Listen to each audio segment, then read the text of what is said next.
Hey everyone, this is another left silver to 4f strategy video. And as we've seen in the previous video, from this basic position of left silver to 5g rapid attack, white plays silver to 4c, and you go silver to 4f, and rook to 3b, and pawn 3e. And although the main line at this position is pawn to 5d, we're not going to go into that yet. And in this video, we're going to take a look at this move by white, pawn to 4e, a strong counterattack. So let's see how black can punish this move, okay? So first of all, of course, black makes a bishop trade here. I mean, black doesn't want white to make the bishop trade from his side because the king will go to not a very nice square. So bishop takes 3c for moat. If he takes with a rook, black can simply take this pawn. And, well, white will, of course, take this pawn.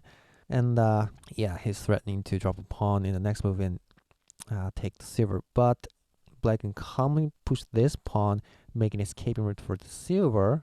And after this, black can go pawn to 2d in the next move, or bishop drop to 2b in the next move. So this is simply better for black at this position.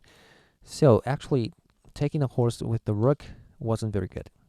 So white has to take it with the knight here because it's protecting this pawn, so it's attacking the silver. And normally, black might want to move the silver back to 5g. But if he does that, it's going to be a good position for white with this bishop drop on 4d, attacking the length.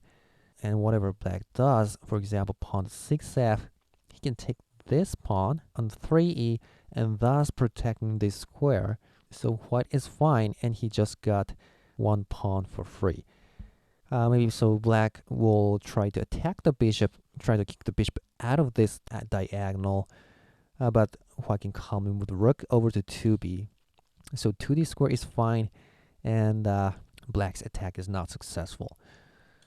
So black has to be careful at this position. Don't move the silver back to 5g, which seems reasonable.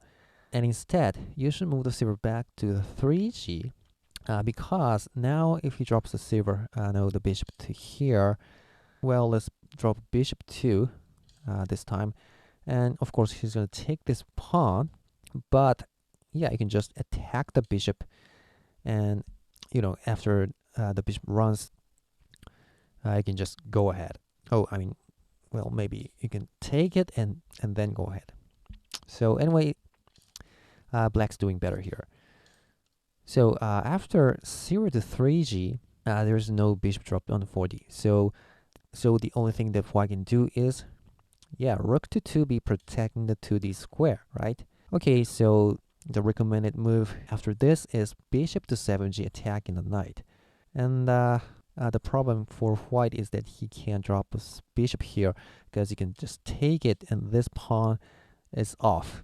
So, the knight is dead. So he can't drop a bishop there. So his only option is go to 4b, protecting the knight. Alright, so the next move for black is silver to 2f. A very good move. Now white can't take this pawn, right? Because the silver can advance further. Okay, so at this position, a very good counterattack from white is this bishop drop to 6d, attacking the rook. And the best way to react this is to just simply block it with this pawn on 5e. White will, of course, attack that pinned pawn. So what are you going to do? Well, this is a critical point in this variation. First of all, what if rook to 3h, threatening to take this pawn in the next move? However, in this case, white can just take it, and when the silver goes ahead, white can now take this pawn, and it's actually not a very good position for black. This attack is not so successful. So actually, simply moving the rook to 3h is not a good idea. So the good move here is to take this pawn first, and he'll take it with the silver. All right, now how about moving the rook over to 3h, now attacking the silver? But in this case, white can deal with it pretty well, because he has this gold move to 4c, protecting the silver. And this position is not very easy for black to keep attacking, because if you drop a pawn here, silver can go to here. So you have to take it, and the knight takes it. And, well, you can extend this pawn, threatening a pawn promotion. But white can calmly drop a pawn here, or drop a pawn here, or just simply rook to 3b, and white's fine.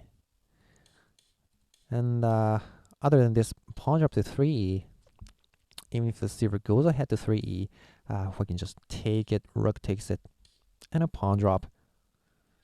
And this attack is not so successful. Right, so actually, moving the rook to 3h, even at this position, is not a very good idea. And here's the best move for black. That is pawn drop to 3e, which looks like not a very good move. It seems too heavy, but actually this is the best move here. So silver goes back to 4c, and then you move the rook over to 3h. This is the best way. So white can only take the pawn on 5e, but yeah, you can go ahead and pawn to 3d, attacking the knight. White can only drop a pawn to 3b, of course. So what black does here is don't take the knight yet. You can take it anytime. So before white makes this very powerful discovery attack on the lance, you should move the rook to 3f in advance. And when he pushes the pawn to 5f, yeah, you can activate this playing piece, knight to 3g, and you see all your offense are active now. So it's obvious that this is a better position for black. Okay, so that's all for this pawn to 4e variation. So finally, in the next video, we're going to go into the main line, that is pawn to 5d. Okay, so hope it's been helpful. Take care and see you next time.